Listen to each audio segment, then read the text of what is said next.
자, 2024년 1월 9일 화요일입니다. 녹음되고 있는 만화클래식 234편 전평시 시작하도록 하겠습니다. 오늘도 박이나 이재민, 정다빈님 모시고 함께하겠습니다. 안녕하세요. 네, 안녕하세요. 네, 반갑습니다. 두 분 어떻게 지냈어요, 이사장님? 책 나왔어요. 오. 내가 지금 다른 얘기로 서두를 꺼내려고 그랬는데 책 얘기부터. 네, 어떤 책 나오셨나요?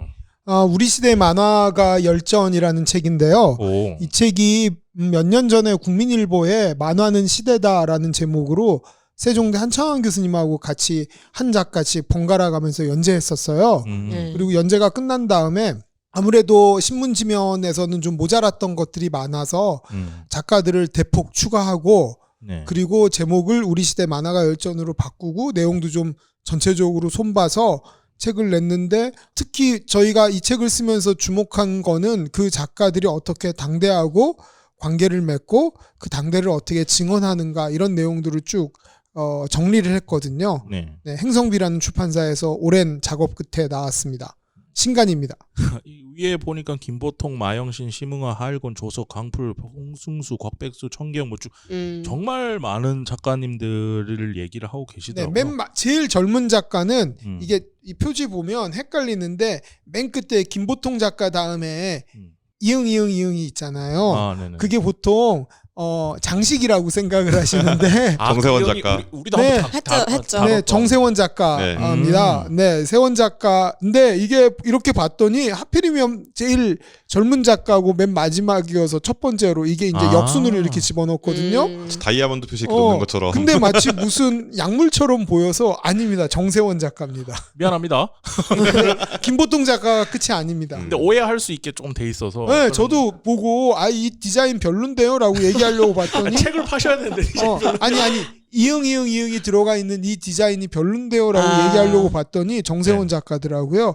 그래서 김성환 작가서부터 정세원 작가까지 37명 작가에 대한 이야기인데, 이렇게 막 작가론보다는 그 시대를 어떻게 이 작가들이 주로 증언하는가에 대한 이야기들에 초점을 맞춰서 가볍게 잘 읽힙니다. 저희 전평씨가 작품 다룰 때 하는 것과 비슷한 궤를 가지고 있는 것 같네요. 네네, 그런 방식이죠.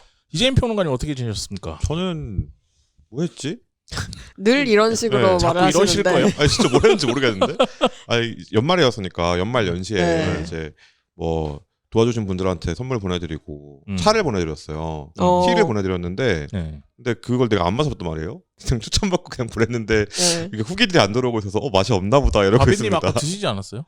네, 그 초콜릿 만나는 네. 다즐링차 그거 맛있던데요. 아 그래요? 네. 다행이다. 나 어느 작가님이 페북에 올린 거 봤는데 보내주신 거 맛있게 네. 먹었다. 정혜리 네. 작가님. 그래서 이거 약간 잘못 보냈나? 나 다들 맛이 없나라고 생각하고 있는데 맛있었어요. 다행입니다. 의외로 사람들이 차를 안 마실 수도 있어. 그런가?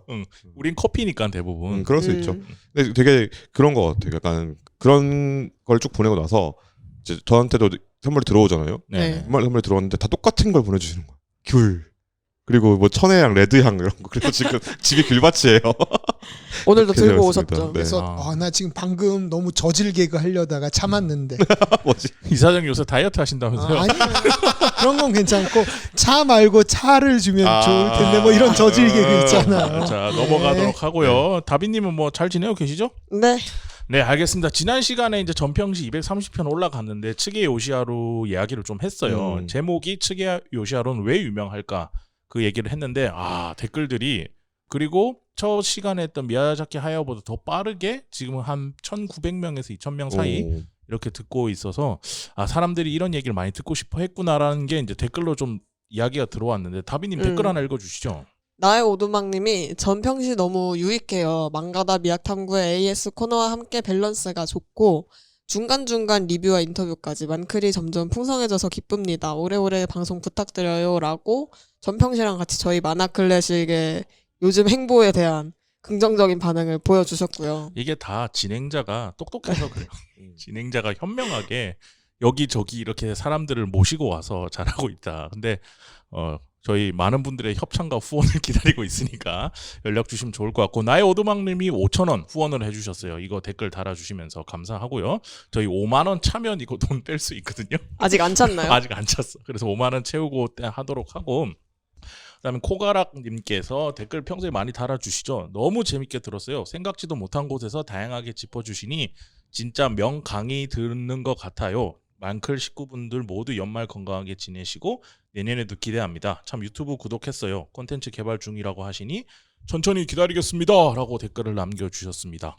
네, 그리고 마르셀린님께서 츠게 요시하루는 만화 클래식의 모든 패널 분들이 아주 중요한 분이라고 언급하신 정도로만 알고 있었는데 이렇게 심도 있는 평론을 해주시니 정말 좋네요. 불과 1년 전까지만 하더라도 세계에서 만화는 무료함을 달래기 위한 수단이었는데 이제는 불새부터 아키라, 히스토리에 플루토까지 챙겨보면서 만화가 어떤 예술인지를 아주 조금씩 깨달아가고 있어요. 늘 감사하고 훗날 만화 클래식 덕분에 제가 단단히 빠져버린 오토마 가치로도 다뤄주셨으면 하는 바람이 있습니다. 새해 복 많이 받으세요. 라고 달아주셨습니다. 오토모 해야죠. 해야죠. 당연히 해야죠. 저희 논의하고 있었잖아요. 아, 그럼요. 예, 아마 이 지금 오늘 방송을 듣고 나시면 우리가 어떤 궤도로 갈지가 보이실 텐데 하다 네. 보면 다루게 될 거다.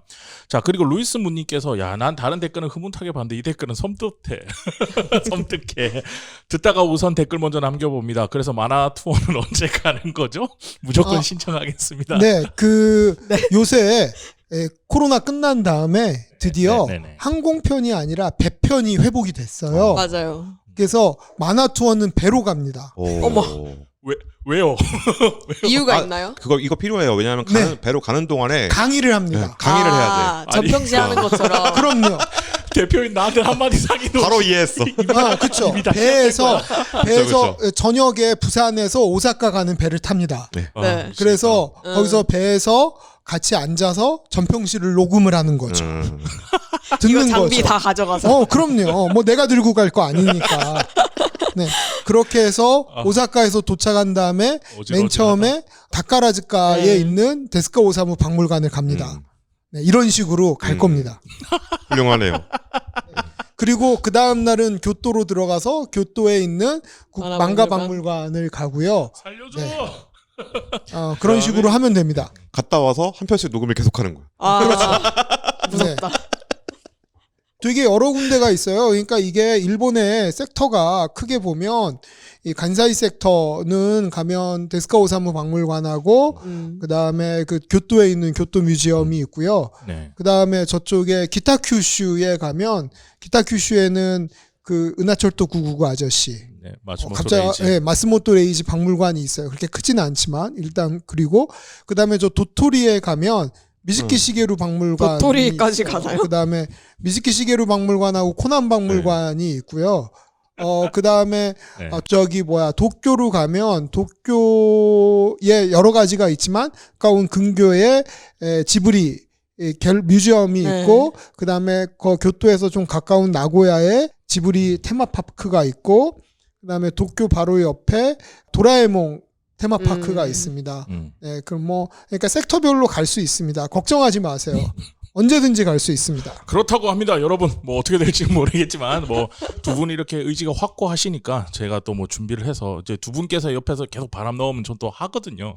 그래서 아마 한번 세팅해서 여행사 섭외해서 섭외할 필요도 없고요. 그냥 자 여기까지. 선박 티켓 10장 그래서 10명 한정 그리고 일단 너무 무리하지 않고 여러 곳을 한꺼번에 가면 힘드니까 일단 다카라즈카는 전철로 다 움직이고 할 수 맞아요. 있거든요. 오늘 얘기해서 데스카 오사무 열심히 들으신 다음에 다카라즈카 데스카 오사무 편을 먼저 탐방을 하면 되겠네. 봄에 가죠. 뭐. 간사이만 넓게 돌면 되니까. 그럼요. 다빈님이 다 읽고 하실 수 있으니까 코디네이터는 다빈님이죠. 표 네. 끊고 뭐 이런 것들 그럼요. 그런 훌륭하네요. 거는 다 할 수 있다. 네. 라는 것 같네요. 아유, 정신이 어질어질하네요. 빨리 넘어가도록 하겠습니다. 어쨌든 준비를 해보겠습니다. 자, 그리고 저희 만화 클래식에서 2월부터 지금 새로운 코너 하나 런칭하려고 준비하는 게 있어요. 이번 코너의 컨셉은 현업에서 직접 일본 만화를 수입해 오시고 또 국내 웹툰을 책으로 편집해서 출간하시는 등의 업무를 진행하고 계신 편집자 혹은 프로듀서님들을 모시고 작품에 관한 편집자 프로듀서님들의 생각도 좀 들어보고 그 과정에서 무수히 많은 에피소드들이 있을 수 있잖아요. 그런 네. 것들을 깔 수 있는 만큼만 전부 다를 깔 수 없고 깔 수 있는 만큼만 얘기를 하는 코너 바로 PDF라고 하는 코너를 새로 만들었습니다. 자, 그래서 어제 저희가 합정에 가서 그 PD님들이랑 먼저 회의를 했죠, 다비님? 네, 저희가 되게 많은 얘기를 했고 하면서 이제 맛있는 것도 먹고 열심히 얘기를 하다 보니까 저도 몰랐는데 궁금했던 어디서도 들어본 적 없는 얘기들을 많이 들을 수 있을 것 같았어요. 얘기를 하면서. 그래서 이분들이랑 좀 대화를 해봤는데 저도 이제 감이 괜찮다, 다들 재미있어 하실 것 같다라고 했는데 이분들이 방송은 처음이니까 약간 그런 부탁을 하시더라고요.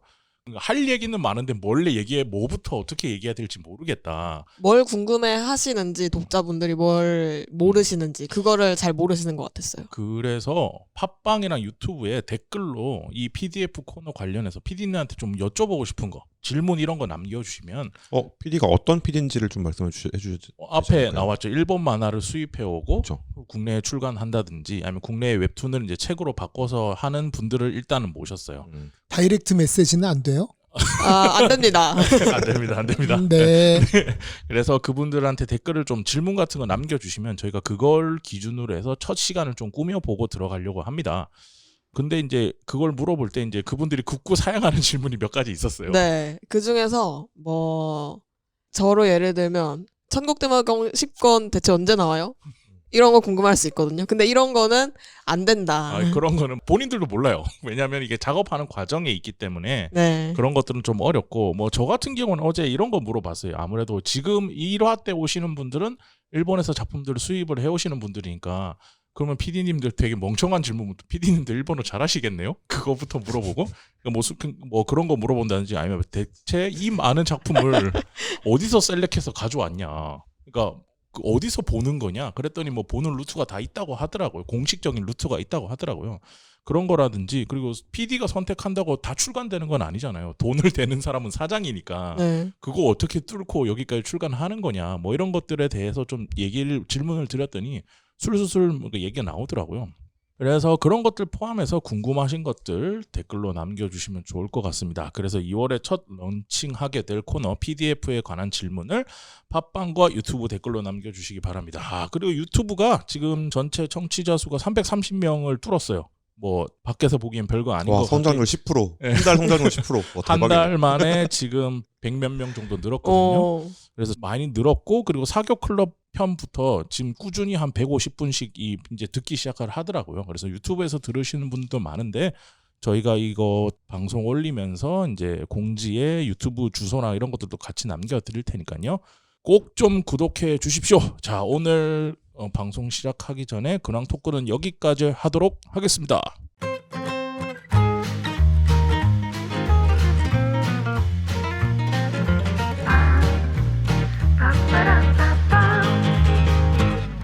자, 다빈님이 아직 귤을 드시고 싶기 때문에 빨리 시작하도록 하겠습니다. 자, 오늘은 오랜만에 세 번째 전평시 시간으로 어떻게 생각하면 모든 전평시 시간을 쥐락펴락할 수 있는 아주 중요한 분을 모시고 왔는데 오늘 어떤 분 얘기를 하실 건가요, 다빈님? 오늘은 만화의 신이라고 불리는 데즈카 오사무에 대해서 다루도록 하겠습니다. 여기저기서 이제 만신이란 얘기를 요즘도 이제 그냥 밈처럼 많이 쓰긴 하는데 단어로 굳어졌죠 이제는. 네, 어딜 가서도 데즈카 오사무 얘기를 할 때 데즈카 오사무가 만화의 신이야라고 얘기했을 때 부정하는 사람은 거의 못 봤어요.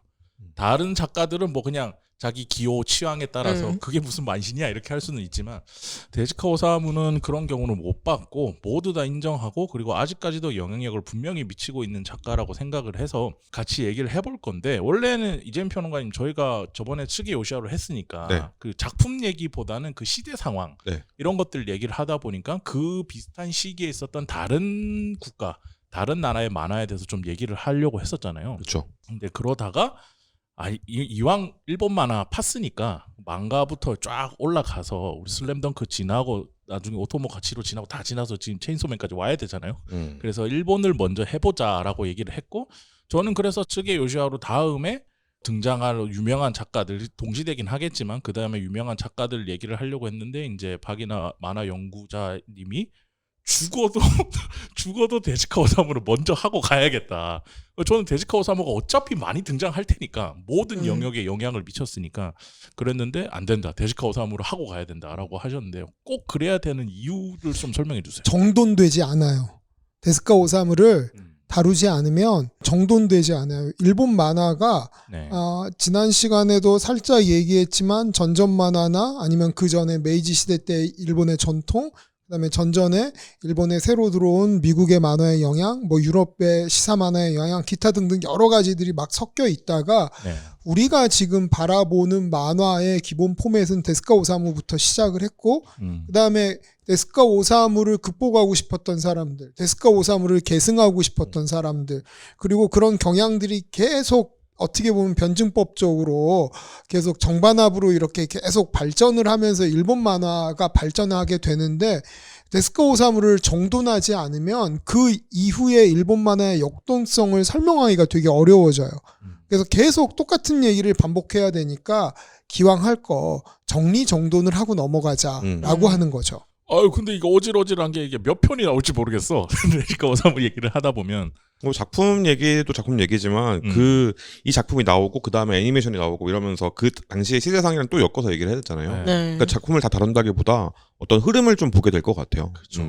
그래서 한 두세 꼭지로 나눠서 얘기를 하게 될 것 같은데 시대 얘기도 아마 많이 얘기하게 될 거예요. 그게 네. 중요하니까요. 그렇죠. 이재민 평론가님 그래도 데스카 오사무가 어떤 사람인지는 음. 우리가 알아야 되니까 그 설명을 좀 해주십시오. 1928년생이고요. 11월 3일생이고 그다음에 89년에 돌아가셨어요. 그러니까 60세 정도 되신 거죠. 만으로 60 되실 때 돌아가신 거고 오사카 대학교 의외과를 나오셨습니다. 의과대. 그래서 또 다른 직업은 의사입니다. 그러니까 그게 약간 보충 설명을 하면 이제 일본도 당연히 근대적 체제가 계속 만들어지는 과정에 있었는데 데스카 오사무 선생님이 다닌 의예과는 아마 전시에 네, 좀 임시의학과. 빠르게 이렇게 의사들을 양성하기 위해 만들었던 네네네. 기관으로 이해하시면 될 거예요. 그러면 그 기관은 들어가기 쉬웠냐? 그건 아니었고, 네. 지금의 그리고- 의과대 같은 그런 느낌보다는 조금 다른 거네요. 네. 그리고 그 뒤에 나라 의대에서 의학 박사 따셨어요. 그러니까 의학 박사세요. 그러니까 이 많은 걸 연재하면서 박사를 애니메이션 땄다. 만들면서 의학 박사를 하면서 중간에 한번 망해도 먹고, 그쵸. 그렇게 사셨다. 네. 그리고 이제 돌아가신 이후에 일본에서 서보중 수정이라는 그 훈장이 있어요. 우리나라로 치면은 뭐 문화 훈장, 뭐 은장 뭐 이런 거 있잖아요. 그런 것처럼 서운되셔서 그 훈장을 받으시기도 했고, 그 다음에 태어난 건 오사카인데 돌아가신 건 도쿄에서 돌아가셨습니다. 이게 되게 만화 인생 같다라는 생각이 들었어요. 오사카에서 처음에 떴다가 잘 안 돼서 뜨려고 했다 잘 안 돼서 도쿄 가서 거기서 완전히 뿌리를 내린 사람이니까.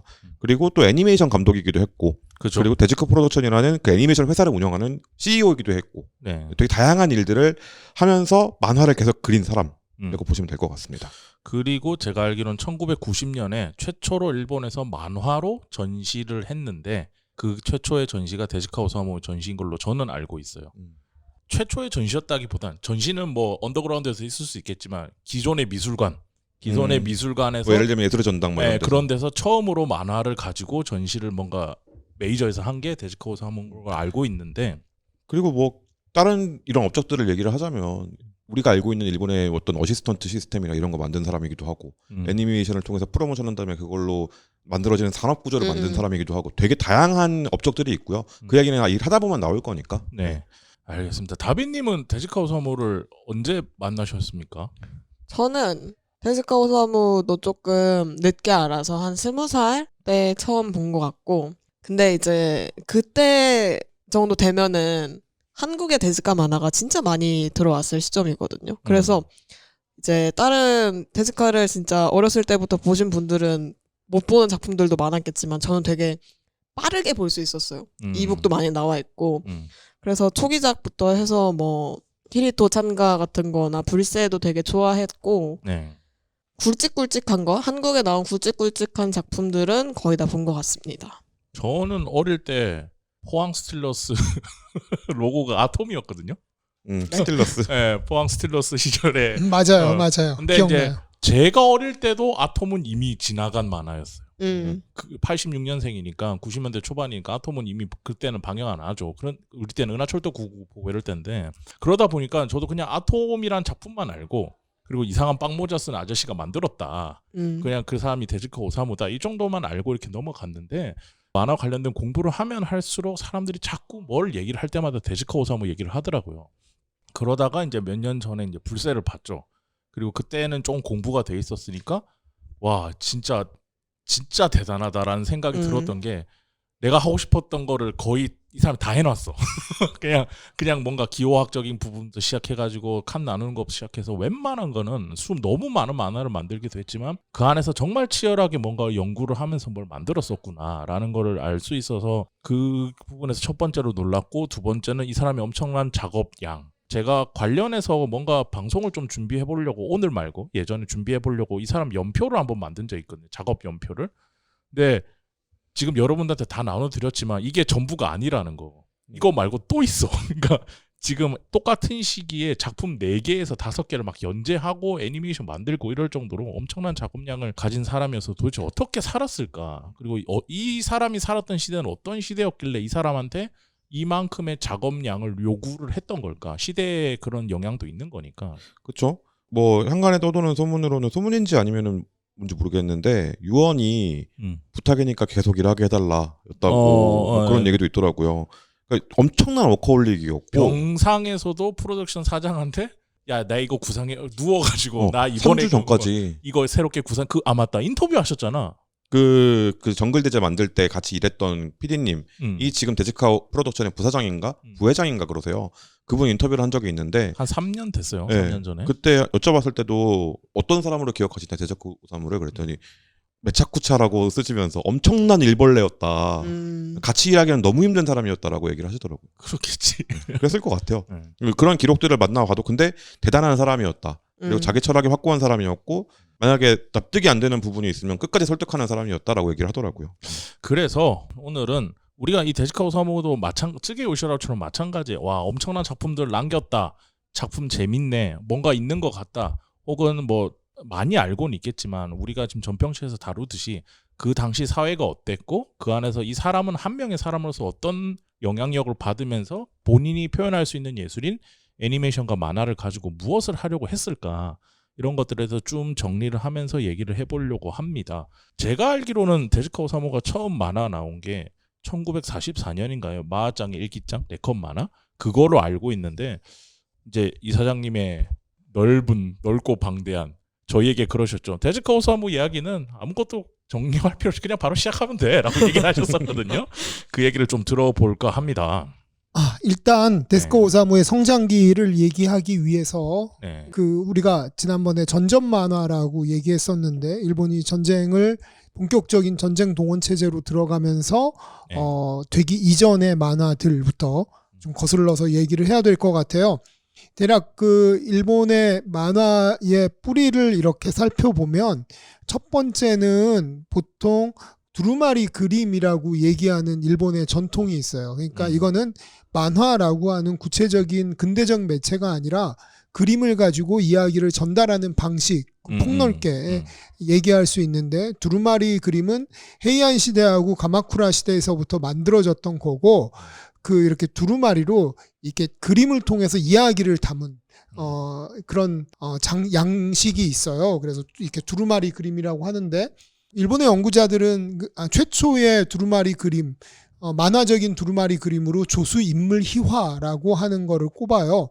근데 뭐 그거는 이제 그 동물들의 의인화된 동물들의 얘기고 뭐 지옥 초지라든지 그러니까 뭐 지옥에 얼마나 나쁜 일을 저지르면 지옥에 가서 고통을 받는지 이런 거를 다룬 그로테스크한 본 기억이 있는 것 같아요. 지옥 초지 같은 뭐 이런 것들이 있고요. 그래서 그런 전통이 하나 있습니다.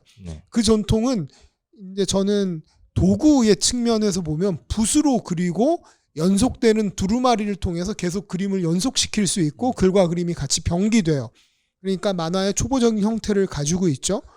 그러니까 여기서부터 출발된 전통이 에도 시대 때 우키요에라고 불리우는 일본의 독특한 매체하고 만나는데 우키요에는 뭐냐면 판화예요. 판화인데 선화 중심의 판화고 여러 가지 채색 판화도 있고 흑백 판화도 있는데 보통 우리는 우키요에 하면 채색 판화가 유명하죠. 여러 판을 써서. 근데 우키요에의 근거는 뭐였냐 하면 이 판화가 예전에 두루마리 그림은 주로 사원이나 쇼군의 집 이런 데 이제 있던 거고 우키요에는 조닌이라고 불리는 거대한 도시에 사는 도시의 우리식 요새로 얘기하면 중산층들이 즐기던 대중문화예요. 그러니까 집에 하나 걸어놓는. 그렇죠. 그리고 일본이 되게 독특한 게 17, 18세기에 에도라는 도시가 전 세계에서 제일 큰 도시였어요. 그러니까 100만 명이라는 그러니까 파리나 런던이 뭐 70만 명, 뭐 50만 명 이런 정도 규모였을 때 에도는 100만 명이 사는 도시였거든요. 그렇게 도시가 커질 수 있었던 거는 독특하게 도쿠가와 막부의 그 정책 때문이었는데 그러니까 도쿠가와 막부가 일본 전국을 통일하고 걔네 전국마다 다 지방의 영주들이 있잖아요. 네. 만약 또 일어날까봐 항상 영주의 아들이나 영주나 이런 사람들을 에도의 근처에 와서 살게 했거든요. 그리고 이제 여기서 몇 년 살고 다시 보내고 그 다음 사람이 오고 이런 식으로 해서 그러면 전국에 있는 모든 영주들이 다 에도에서 사니까 에도는 자연스럽게 도심이 생기고 그다음에 거기서 전 지역에서 물품이 모이고 그러니까 상업이 발달하고 그래서 도시가 굉장히 빠르게 형성됐어요. 도시가 형성되면 뭐가 나와요? 대중문화가 나오죠. 그래서 가장 중요한 대중문화 중에 하나가 우키요의 방식으로 만들어져 있던 포스터. 예전에는 아주 귀족이나 무사나 절에만 붙어있던 그림이 우키요를 통해서 존인들의 가정에 붙고 상인들 집에 붙을 수 있게 되었고 요즘도 뭐 집에 명화 걸어놓는 거랑 그럼요, 비슷한 거죠. 그럼요. 그리고 책자가 나왔어요. 책이 나왔어요. 이제 그 책을 보통 이제 그림과 글이 같이 있는 재미있는 책들이 나왔는데 우리가 그림책이라고 그래서 애홍이라고 그러고 그림책을 여러 개 묶은 거를 곡한이라고 부르고 뭐 그다음에 키묘시라고 키묘시는 한자로 보면 황표지거든요. 노란색 표시 일단 재밌을 것 같잖아요. 키묘시도 있고 뭐 이렇게 여러 가지 아까홍도 있고 다 그때 그 에도 시대 때 나왔었던 그림책과 책들이었고 이런 그림책과 책들이 팔리기도 하고 빌려주기도 하면서 카시홍이라고 하는 임대업이 등장을 했어요. 지난 시간에 얘기를 했던. 그렇죠. 네. 가시용량. 그래서 그 한 촉의 축은 뭐냐면 붓을 이용한 축이에요. 그렇죠? 손으로 그리는. 붓을 이용한 축이죠. 그러면 지금 현대 일본의 만화는 뭘 이용해서 그렸어요? 펜촉. 펜을 이용해서 그리죠. 그 전통이 언제 들어오냐 하면 그 전통은 미국에서 들어와요. 그러니까 1919년에 아사히 신문사에서 이렇게 특파원을 보내요. 어디로 특파원을 보내냐 하면 베르사유에서 열리는 평화회의에 스즈키 분시로라는 기자를 특파원으로 파견을 해요. 근데 이 특파원으로 파견을 하면서 아사히 신문사가 이 특파원을 미국을 거쳐서 유럽으로 보내거든요. 그러면서 뉴욕과 런던과 파리에 있는 신문 매체들을 다 취재해서 우리 샘플을 네가 다 기획해 와라. 그래서 몇 년 동안 돌았냐면 2023년도에 귀국을 해요. 1923년. 4년 동안. 깜짝이야. 작년에. 아우 아찔하네. 100년이 걸렸다.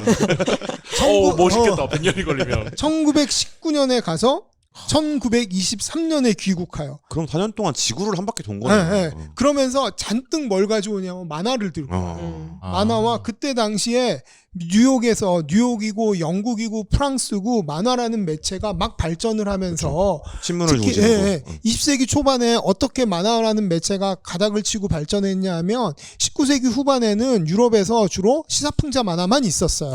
네. 시사풍자 만화, 캐리커처를 중심으로 한 시사풍자 만화만 있었는데 안평처럼 이렇게. 20세기 초반에 뉴욕이나 그다음에 런던 같은 데서 우스꽝스러운 주인공이 나오는 코믹 스트립이 등장을 해요.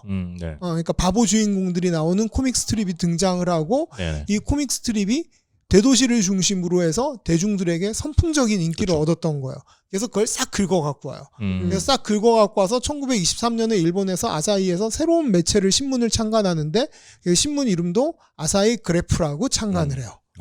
그게 딱 느낌이 오잖아요. 우리는 이미지를 많이 넣어서 인기를 얻겠다. 그리고 여기에 어떤 작품을 가져오냐 하면 미국에서 가장 인기가 있었던 Bringing Up Father, 아빠 기르기라고 번역되는 작품을 가져와요. 라이센스로 가져와요. 그리고 어린이들이 좋아할 만한 만화를 기획해서 쇼장의 모험이라고 하는 이것도 유명. 그 만화를 기획해요. 4칸 만화를 기획하고 그러면서 미국과 유럽 만화의 영향을 받아서 스트립 형태인 만화가 생겼고 그리고 그 만화들을 보면서 성장한 사람이 누구? 데스카 오사무. 네. 데스카 오사무는 기본적으로 미국 문화, 서구 문화의 영향을 받으면서 성장한 거예요. 네. 그럴 수 있었던 게 데즈카 오사무의 집이 부잣집이었어요. 주말마다 어딜 나가서 네. 계속 뭘 보고 이거 있다. 되게 중요한 게 당시에 우리나라 70년대 80년대만 생각해봐도 미제 하면은 비싼 거였거든요. 네. 근데 그보다 50년 전이에요. 테레비 있는 집도 몇 없고 막 그럴 때인데. 그러니까. 그리고 이 데스카 오사무 성장할 때는 아직 미국하고 싸마기 전이어서 그죠. 미국 문화를 되게 좋아했어요. 그죠. 일본 사람들이. 그런데 되게 웃긴 얘기는 그래서 나중에 미국하고 쌈하고 미국 만화 안 들어오니까 미키마우스가 막 탱크 몰고 미군하고 싸우고 이런 만화를 일본에서 짝퉁으로 그리고 그랬어. 미국의 캐릭터로 미국과 싸우는 맛.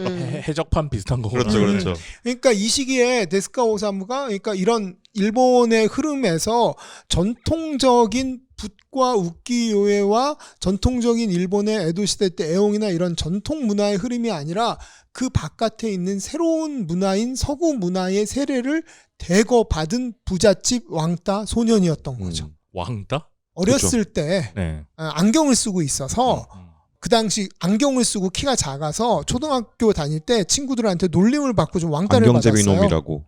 그 당시. 예.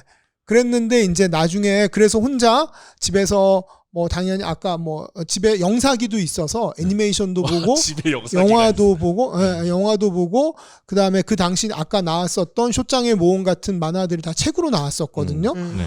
만화책도 보고 그리고 주브나일 소설이라고 불리는 19세기 말에서 20세기 말에 서구에서 나왔었던 소년 소녀 소설이 있어요. 청소년 권장 도서 이런 거죠. 예. 그게 이제 대부분 근데 그게 뭐냐면 장르가 뭐냐면 SF하고 모험물이에요.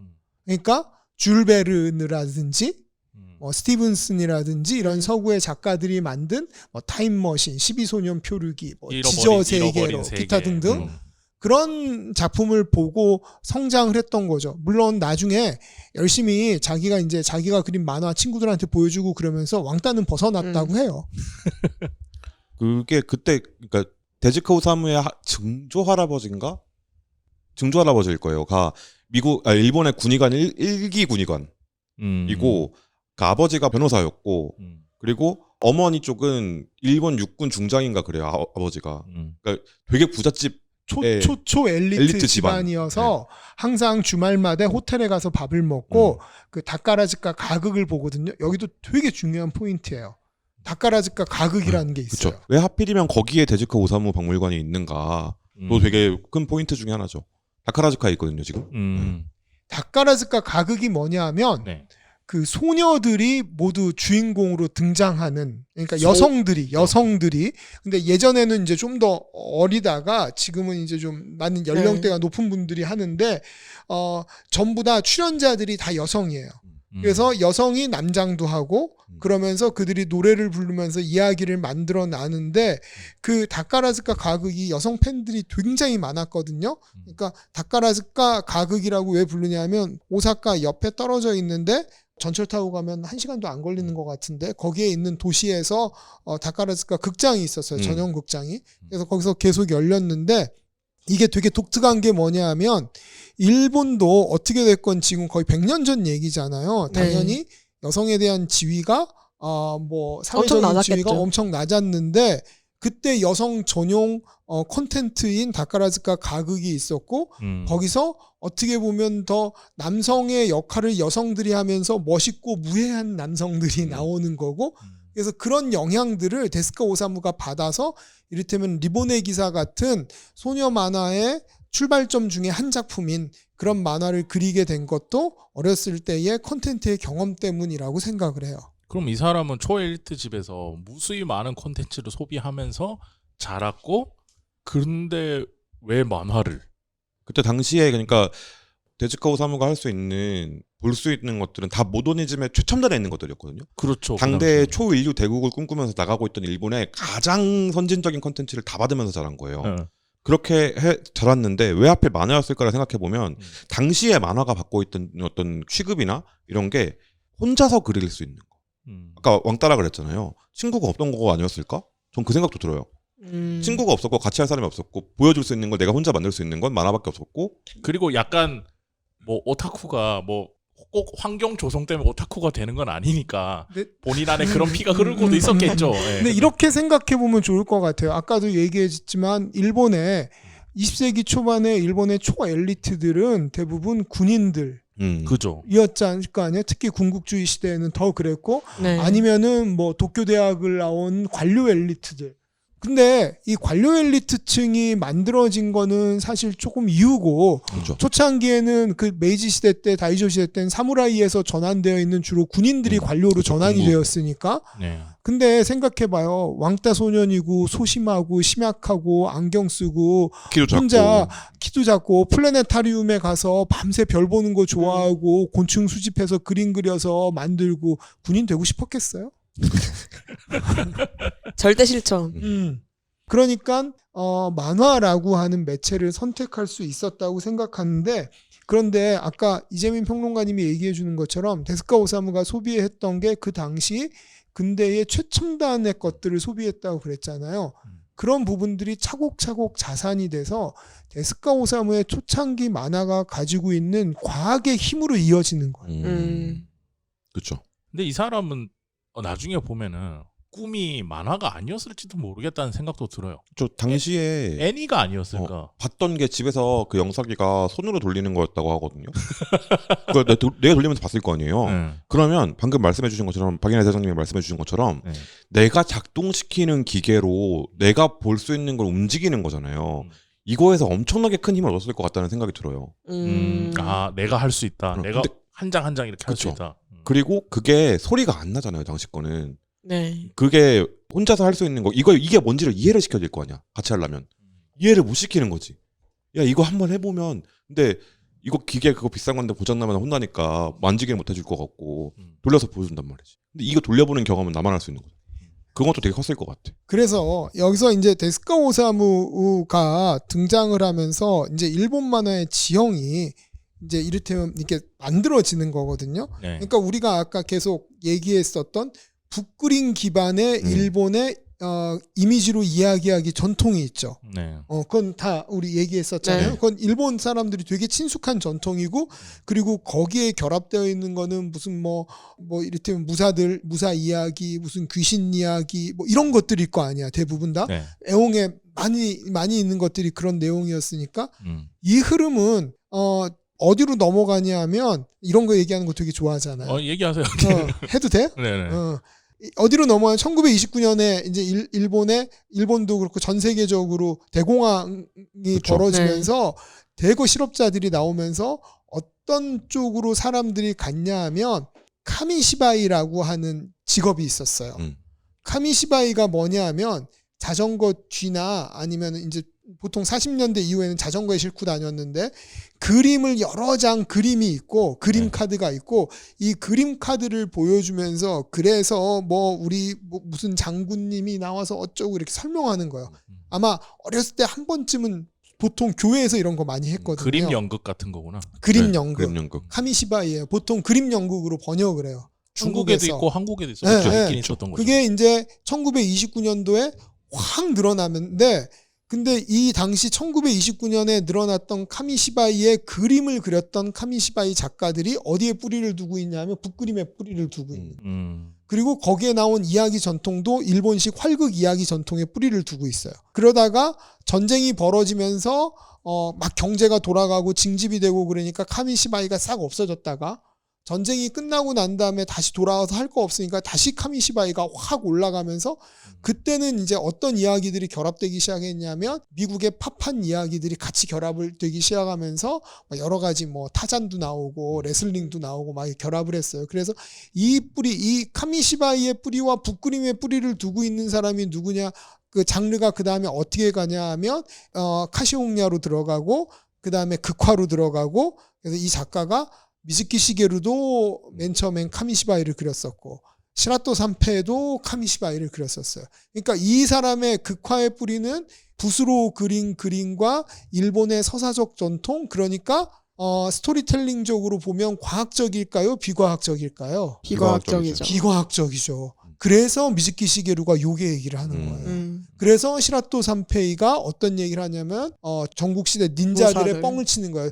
그러니까 시라토 산페이 닌자 만화 보면 닌자가 그냥 슈퍼히어로처럼 그쵸. 막 다니거든요. 다 뻥이잖아요. 비과학적 이야기를 하는 거예요. 그 반대편에 누가 있었냐면 데스카 오사무가 있었던 거예요. 비과학적이라 해서 무조건 나쁘다는 건 아니고 비과학적 상상력, 을 동원하는 전기적 상상력이라고 얘기하고 그러니까 이 만화가 일본 만화의 한 축을 만들어요. 그죠. 대표적으로 한 축을 만들고 그러다가 나중에 이게 극화가 되면서 현실적인 이야기, 다스미 요시히로 같은 사람이 현실적인 이야기를 끄집어냈고 찌개 요시하루는 비과학적이면서도 현실적이면서도 우리가 감당할 수 없는 어떤 새로운 스토리텔링을 보여줘서 사람들한테 충격을 줬던 거고. 지난 시간에 우리가 제목 끝끝내 말 못해 동경표류 일기. 다스미 요시히로 작가 이름은 얘기했었는데. 네네. 그리고 그러다 보니까 이게 약간 뒤로 좀 건너뛰면 50년대, 60년대에 과학의 기반으로 한 과학적 상상력과 서구적 상상력을 기반으로 한 데스카 오사무 만화를 보고 성장했던 전후 세대들이 60년대에 이제 그 싸움의 시대, 전공투의 시대가 되면서 반항적인 만화를 선택할 때는 과학적인 걸 선택할까요? 비과학적인 걸 선택할까요? 비과학적인 거. 그래서 극화를 선택하는 거예요. 그때 막 섞이는구나 또.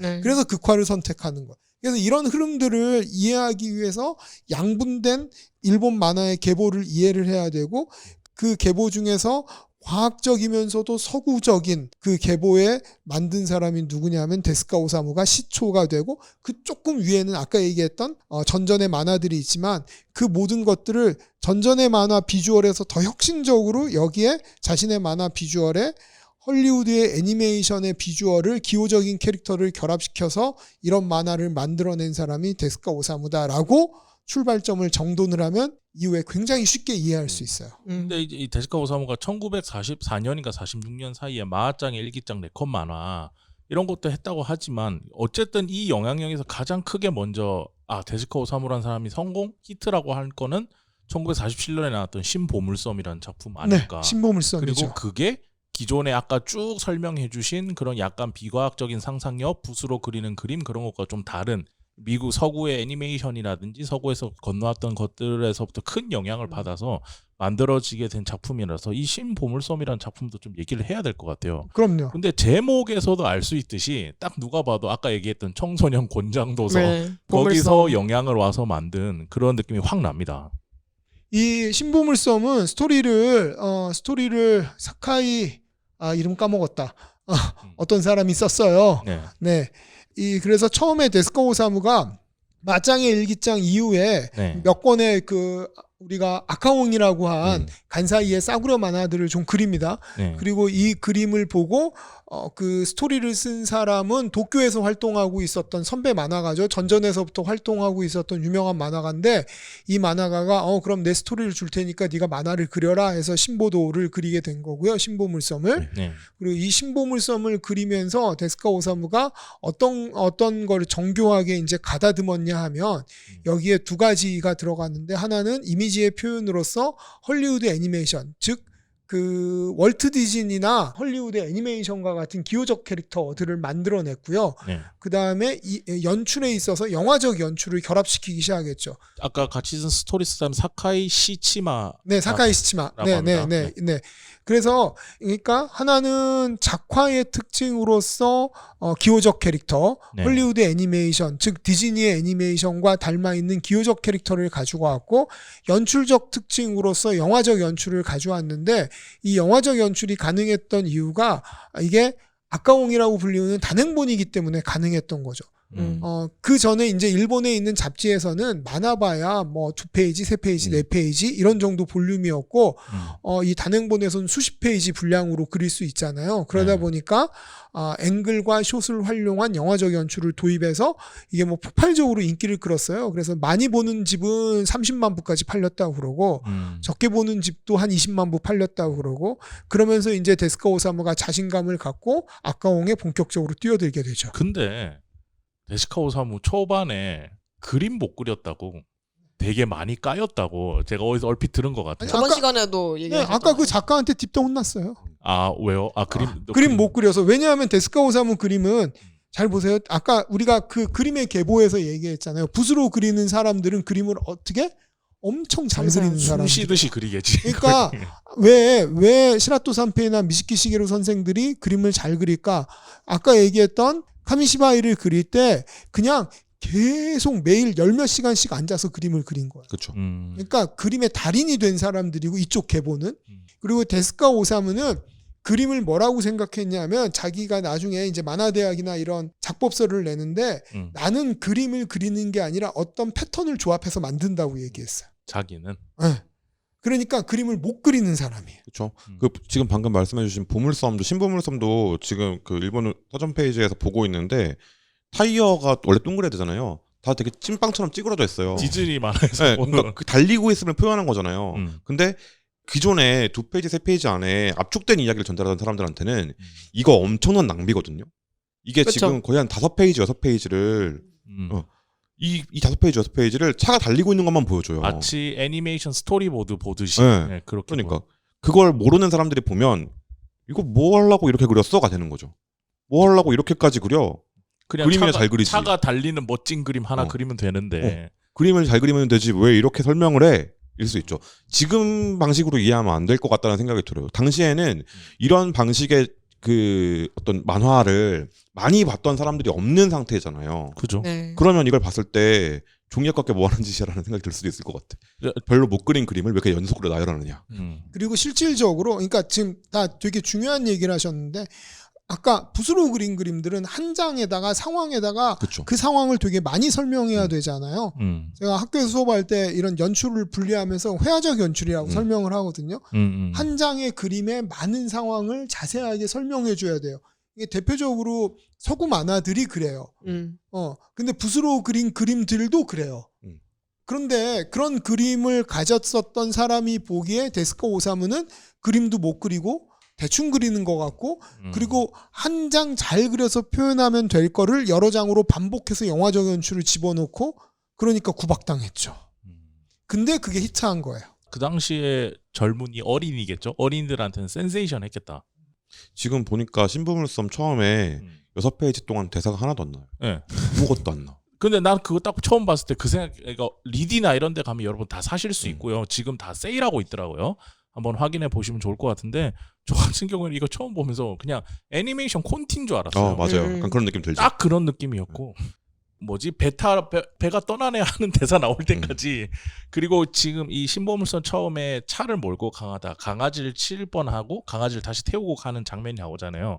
근데 이 연출이 똑같이 나오는 게 뭐냐면 미키 마우스의 미친 비행기라고 하는 단편 애니메이션이 있어요. 거기에 보면은 이 미키 마우스가 거기는 비행기죠. 비행기를 타고 가면서 저 소를 쫓아가는 그 할 때 나오는 연출이 있거든요. 정면에서 이렇게 점점점 다가오는 그런 부분으로 보면 그 초반에 이 사람은 제 생각엔 본인도 붓그림처럼 잘 그리고 싶었을 거야. 왜 아니었겠어요? 아니 그림에 대한 컴플렉스는 있었고요. 저는 그렇게 생각해요. 그리고 지금 얘기한 대로 생각해봐요. 그 애니메이션 연출 그대로 가져온 거예요. 그렇죠. 네. 그대로죠. 그러니까 완전. 기본적으로 데스카 오사무는 오타쿠의 피를 가지고 있는 사람이고 네네. 수백 번씩 돌려서 보고 제 지난번에 얼핏 얘기했잖아요. 밤비 몇백 번 보고 모든 시퀀스 외워서 그대로 그렸다고. 근데 이 사람이 저는 이 신보물섬 만들 때 지금 전혀 다른 지금 우리는 기호학적으로 연출이라고 얘기하지만 그 당시에는 없던 연출이 나오게 된 이유가 나는 만화를 만들고 싶은데 계속 주변에서 너 그림 못 그려. 너가 무슨 만화가야. 너가 무슨 만화를 그리냐. 이렇게 얘기를 했을 때 그 트라우마와 스트레스와 어떻게든 만들고 싶어서 하는 것과 본인이 이때까지 봐왔던 것들의 결합으로 이 신보물섬 같은 작품이 나오지 않았을까. 근데 이렇게 말하면 데스카 오사무가 옛날에는 만화를 되게 못 그렸던 것 같은데 당시의 기록들 보면 방금 아까 말씀해 주신 것처럼 친구들한테 인기 되게 많았어요. 그러니까 완전 찐이었는데 만화 그려서 돌리니까 친구들이 되게 좋아했어요. 여기에 하나를 더 추가하자. 전문가들한테 인정받고 싶어. 아니야 이거는 제가 보기엔 뭐냐 하면 그 당시에 9세대가 잘 그린 붓그림을 그리는 세대가 데스카 오사무의 만화를 이해하지 못했었던 그렇죠. 이해 거죠. 못해서 나오는 거예요. 그러니까 그거랑 똑같은 거예요. 시대를 바꾸는 거예요. 웹툰이 무슨 만화랑 똑같은 거예요. 본 적이 없으니까. 내가 맨날 어디 특강 가서 고해성사 하는데 마음의 소리를 내 친구가 출판사에서 처음에 책을 냈을 때 내가 야 이거 우리 출판사 새로 냈어 그러고 자랑해서 가져와서 야 이 새끼야 너 나무한테 사과해 그랬거든.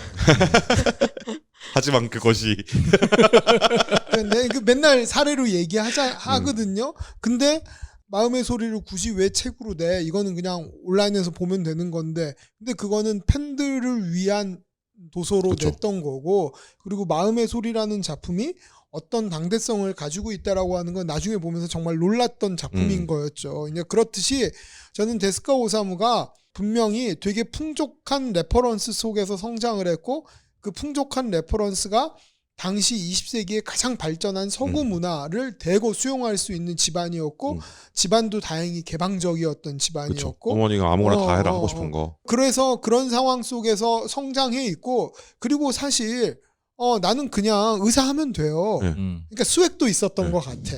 도망칠 수 있는 구석이 있었지. 충분히. 네. 그런 시점에서 어떤 절박한 트라우마라기보다는 내가 가지고 있는 실험들을 해본 게 아닌가. 그래서 재수 없어.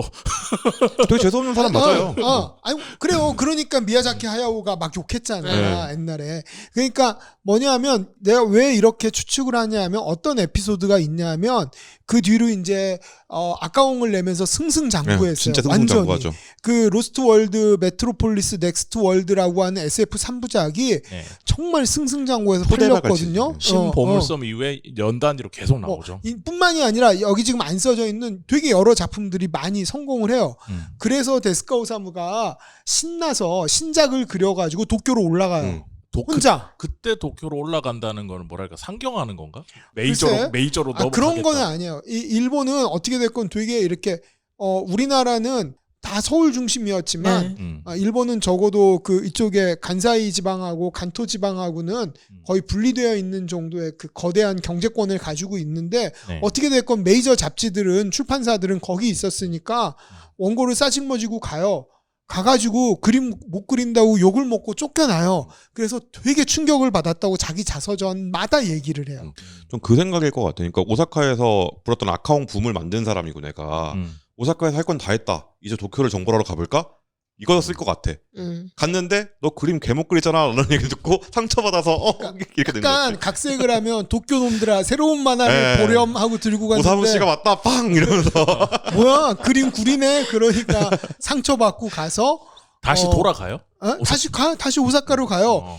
그래서 오사카로 가서 그려서 이제 정글 대제를 가지고 망가소년 전에 뭐 하나 있을 텐데 뭐 올라가요. 네. 그 정글 대제까지 가기까지는 실패를 한 번도 하지 않았던 사람이에요. 그러면 정글 대제는 도쿄에 올라가서 한 건 아닌 거네요? 갔다가 와서 한 거죠. 갔다가 깨지고 오사카로 돌아와서 네, 그러니까 작품 연재하려고 그려가지고 들고 갔다가 깨지고 오사카로 돌아와서 심기일전에서 다시 그려서 그때 그렸던 게 아톰대사하고 정글대제예요. 특히 이제 중요한 건 정글대제는 망가소년이라고 하는 일본의 제일 그 당시 메이저 만화 잡지에 연재가 되면서 도쿄에서도 선풍적인 바람이 불게 되죠. 물론 그 전에 아까온에서 불었던 선풍적인 바람이 이 오사카 지역에서만 분 게 아니라 전국적으로 불었었어요. 그래서 이미 사실 소년들은 데스카 오사무 팬이 엄청 많았어요. 그렇죠. 그러니까 그것도 마찬가지인 거예요. 그러니까 아까 말씀하셨던 것처럼 조석이 누군데 하는 사람한테 조석을 가져가면 이걸 왜 책으로 내자는 거야 하게 되는데 근데 보고 있는 사람들 온라인에 있는 사람들 다 알았잖아요. 그거랑 비슷한 거죠. 그러니까 그거 애들이나 보는 거지라고 했는데 사실은 그 사람들이 클 거잖아요. 크고 있었던 거지. 그래서 그 당시 망가소년에서는 이제 작가들을 어떻게 뽑았냐면 만화를 지방하는 그 당시에 그 소년들에게 투고를 받았었거든요. 그때 그 소년들이 이제 그 당시에 망가소년에 투고하면서 성장한 만화가들이 나중에 자기의 성장기를 만화로 그린 거에 보면 와 데스카 씨의 만화, 와 데스카 씨의 만화 그러면서 망가소년에 새로 실리는 만화를 보고 그런 만화를 흉내내서 투고를 하고 했다는 게 나중에 자전 만화에 되게 많이 나와요. 그래서 1950년에 정글 대제를 연재를 시작하고 54년까지 했다고 기록은 돼 있고요.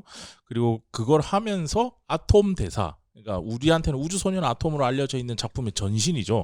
아톰 대사란 작품이 1951년부터 연재를 했고, 그리고 이 사람이 이거 하면서 뭐 오늘 깊이 얘기할 건 아니지만 나의 손오공이라고 손오공을 가지고 만드는 작품도, 그러니까 어렸을 때 봤던 청소년들을 위한 건장도서에서 나오는 그 풍의 작품들도 쭉 하는데 이게 세 개가 이제 연재 시기가 겹친다.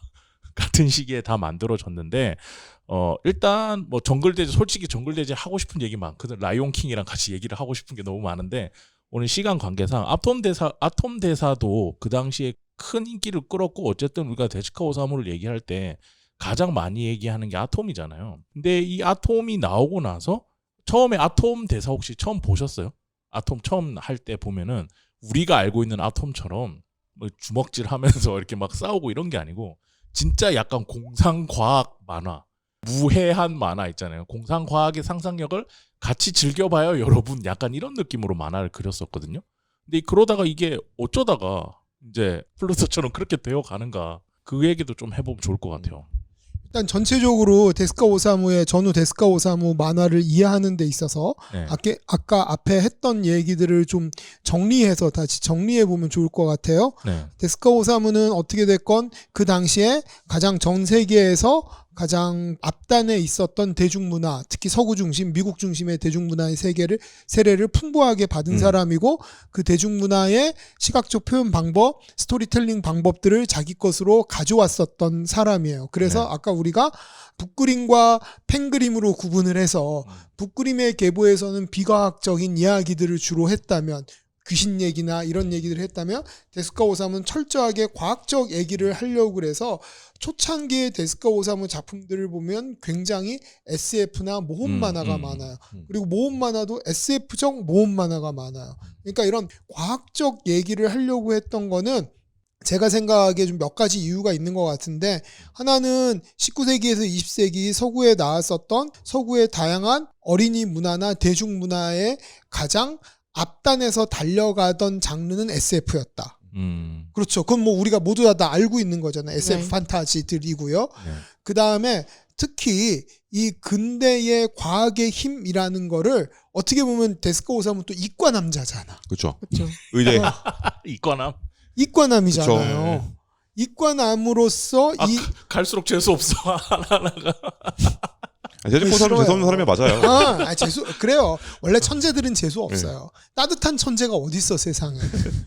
이과남으로서 과학의 힘을 얘기를 해주고 싶었다고 생각을 하고요.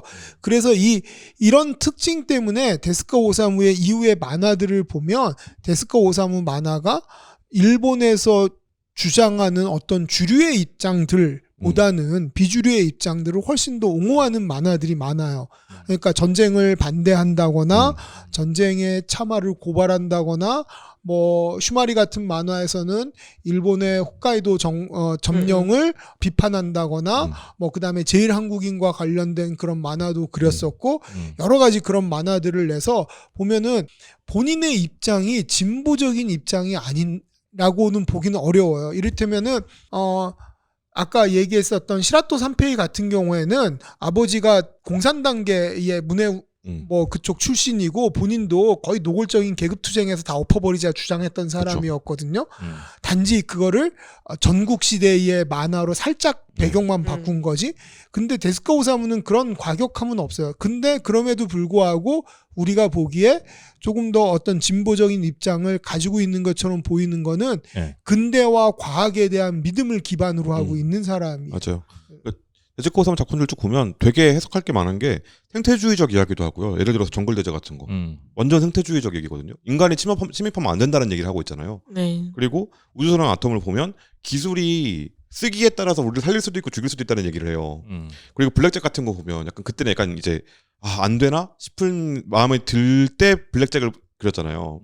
그때 블랙잭을 보면은 그런 얘기 하잖아요. 그럼에도 불구하고 인간이 어떻게 선택하느냐에 따라서 달라질 수 있다. 인간에 대한 믿음. 이 세 가지가 핵심인 것 같아요. 그러니까 기술과 그걸 만드는 인간에 대해서는 끊임없이 믿는. 그리고 여기에 데스카 오사무 만화가 전후의 일본 만화를 싹 바꿔놓을 수 있었던 거는 이러한 아까는 얘기했던 형식적인 측면, 디즈니의 비주얼을 가지고 왔다는 거, 영화적 연출을 가져왔다는 거 얘기했고, 지금 과학을 믿었고, 그런 과학의 믿음 때문에 생태적인 이야기들, 여러 다양한 이야기들이 나왔고, 그리고 마지막 여기서 활용 점정이 뭐냐 하면 마음을 만화에 그리고 싶어 했어요. 마음을. 마음. 내면. 내면을 그리고 싶었어요. 일본어로 하면 고코로. 고로. 고로. 뭐라고 토토로요? 코코로. 마음 심자 읽으면. 그게 그치. 왜냐하면 과학을 다룬 전에 작품들이 있어요. 이를테면 데스카 오사무도 영향을 받았던 만화 중에서 뭐 화성탐험이나 기차여행 같은 그 전쟁 전에 나왔었던 만화들이 있는데 이 만화들은 진짜 과학을 그려요. 약간 거장들이 마지막에 항상 호소하는 인간이 가지는 마음에 대한 얘기라고 받아들이면 될까요? 그러니까 이를테면은 마음을 가지고 그러니까 고통받는 마음, 슬퍼하는 마음, 애통하는 마음 이런 마음이 이 데스카 오사무 이전에는 만화에 들어오지 않았어요. 뭔지 이해했다. 그 이유는 무엇일까? 왜 그랬을까? 제가 그치. 유치하기는 어렸을 때 왕따를 당했기 때문이라고 내가 생각해요. 아팠거든. 두 가지가 있는데 하나는 어렸을 때 내가 왕따를 당했었던 왕따 경험하고 그 다음에 전쟁 때 이 전쟁으로 인한 폭력적인 경험들을 했어요. 그러니까 데스카 오사무는 나이가 어려서 징집을 당하지는 않았지만 훈련소에 갔었죠. 전시 그 중학생들 고등학생들을 끌어다가 전시 생산 체제에서 했거든요. 그게 전시 동원으로는 끌려갔어요. 그래서 거기서 끌려갔는데 일종의 노역을 한 거지. 근데 거기서 맨날 몰래 만화 그리고 만화 그린 거 이렇게 보여주고. 뭐 화장실에 붙여놓고 거기서 걸려가지고 장교들한테 걸려서 두드러 맞고 그리고 막 특히 이 오사카 지역이 이 폭격을 많이 맞았던 데가 일본의 전쟁 때 도쿄하고 그다음에 히로시마의 쿠레라고 하는 히로시마하고 쿠레라는 지역 그 군항 지역이거든요. 네. 거기 히로시마 지역하고 그다음에 기타 큐슈에 있는 공장 지대하고 그리고 오사카 지대예요. 여기 맨날 B19 와서 폭격하는데 그런 걸 보고 죽어나가는 걸 보고 하면서 전쟁의 참혹함 같은 거를 느끼게 되면서 이게 내 자신의 이야기 안에 들어오게 된 거죠. 내면을 표현하는데. 그 그걸- 전에는 없었어요. 그걸 경험한 거잖아요. 그러니까 미국의 것이야라고 하면 이 사람한테는 데스카 오사무한테는 내가 영상을 돌려서 봤던 그 작품들이었는데 그 기술로 만들어낸 비행기가 와서 폭격을 하고 있는 거잖아요. 그죠. 네, 그 경험. 되게 중요한 얘기인데 연구자들이 그래서 데스카 오사무의 미발표 작품을 가지고 데스카 오사무의 출발점을 얘기하는 작품이 많거든요. 그게 승리의 나날까지라는 미발표 작품이에요. 그림 더럽게 못 그린 만화가 있는데 이 만화가 어떤 만화냐면 자기가 만화에서 봤었던 여러 캐릭터들이 나와. 미키마우스도 나오고 뭐 노라쿠로도 나오고 뭐 캐릭터들이 나와요. 근데 그때 이제 미군이 와서 폭격을 해. 폭격도 하고 근데 폭탄에 맞았다가도 살아나요. 그래서 그 장면이 뭐냐면 거기서 첫 번째 얘기하는 거는 헐리우드의 슬랩스틱 애니메이션을 보면 이거를 기호 도형화 시켜서 그리기 때문에 아까 얘기했던 크레이지 플레인 미친 비행기 같은 경우에도 떨어져도 납작해졌다가 다시 푹 살아. 피잖아요. 그쵸. 그러니까 신체성을 가지고 있지만 살아있는 존재가 아닌 것들이라고 하는 애니메이션의 원리가 들어와요. 그 다음에 두 번째는 그런데 여기서 더 중요한 건 뭐냐면 미키마우스가 이 전투기를 몰고 와서 기관총을 쏘는데 폭탄을 맞아도 다시 살아났던 애들이 기관총을 맞고 주인공이 피를 흘리면서 쓰러져. 노골적이네요. 그러면서 뭐냐면 아까 딱 얘기했던 그 감정이 들어오는 거야. 죽지 않았던 기호적인 존재가 죽을 수도 있다라고 하는 그런 뭐 내면이 생기는 거예요. 마음이 생기는. 미키마우스는 마음이 없는 존재예요. 그쵸.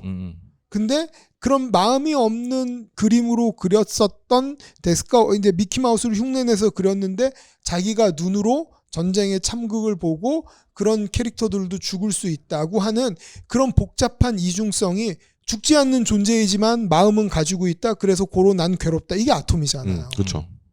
죽지 않은 존재고 죽지 않은 존재이기 때문에 부모에게 버림을 받았고 그러나 나는 버림받은 인간을 위해서 봉사해야 되고 그래서 나는 슬프다. 마음을 가지고 있다. 슬프다. 이게 그러니까 이 당시 이러한 정서가 굉장히 전쟁을 막 끝나고 정말 어려웠던 시절에 일본의 소년들에게 굉장히 많은 위로와 희망을 준 거죠.